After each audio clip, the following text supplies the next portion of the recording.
Hello everybody, my name is Chuck Ghost. I work at MediaTile, and today we're one-on-one with Neil from Steljes Group. Recently he did something very cool abroad with our technology and wanted to get him on here to talk about it. But Neil, thank you again for joining us, and why don't you kick it off by just talking about who Steljes is. Thanks a lot, Chuck. Steljes is an innovative technology distributor in the UK. Started over 20 years ago. We're the first company here to distribute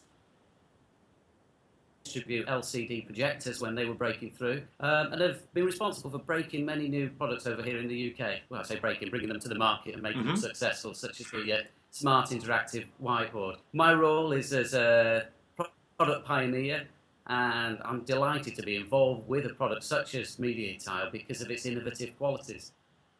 Well, and as you know, one of the strengths of our technology is mobility. And I think this is one of the things that you wanted to test out on this trip. So why don't you share with everybody what you did last week? Absolutely. Well, I looked at my diary and had a hectic schedule with meetings at opposite ends of the UK on 2 consecutive days. I thought, well, how can I make the most of this? So with a colleague, we decided to jump in the car, pile in a 19-inch sign-in-the-box solution, and just set off. It was kind of the moment, not highly planned, I've got to admit. And we set off from the Angel of the North, which is a major landmark in Newcastle in the northeast of England. Travelled up to appointments in Dundee, which is well up in Scotland, past Edinburgh.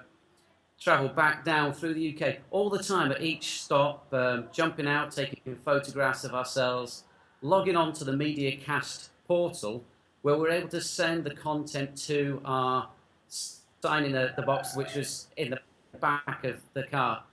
We continued through England into Wales, down to Brighton on the south coast, taking in Big Ben, which was just as the sun was rising, and that was magnificent.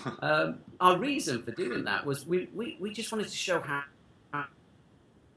flexible this solution was. We happened to be in the car, but we could have been anywhere in the globe. We could have been in a car in Kathmandu and still updating this screen. And just to show that in remote locations, in the Scottish borders, in crowded city centres in London, that it really didn't matter where you were. MediaTile was flexible and able to distribute your message. And this was all over 3G cellular, correct? That's absolutely right, yeah. Basically, we needed no physical connection, so all I needed was the power inverter in the car. That was the only connection that we had to anything. My laptop was running on battery. That itself was connected via 3G to the internet, as was the MediaTile unit.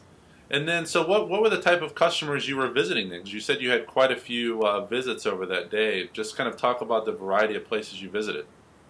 Okay, so I was particularly seeing in public sector, and this is a really interesting group for me at the moment in the UK.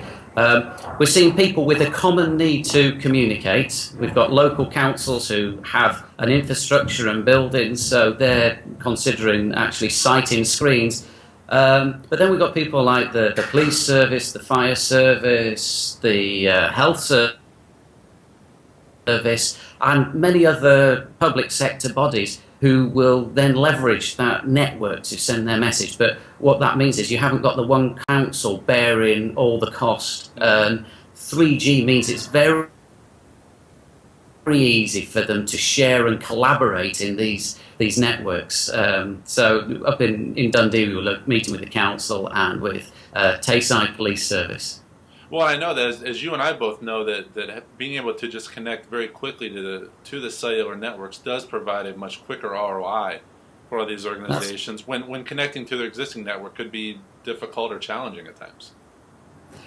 That's correct, and as much as anything, they're actually able to achieve things that they just couldn't before.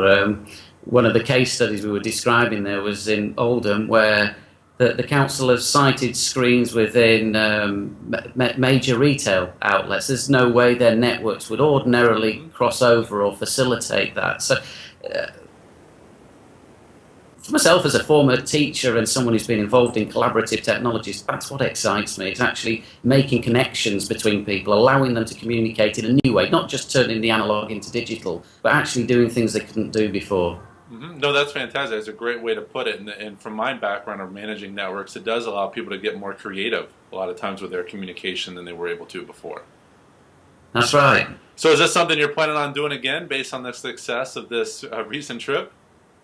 Yeah, you know what? I think I need to recharge my batteries and get the sleep back. But I think what it will do, though, is we're going to find other challenges. So you might just want to watch this space. I think there's other extreme things that we could do with MediaTile environments we can take it into and use that people wouldn't ordinarily expect. So we don't have a grand plan. It might be a little ad hoc again, but I'm sure you'll see some more challenges set. And maybe we'll throw some out to you guys in the States as well. Oh, very good. All right. Well, thank you very much, Neil, for taking the time and sharing the news about your recent trip.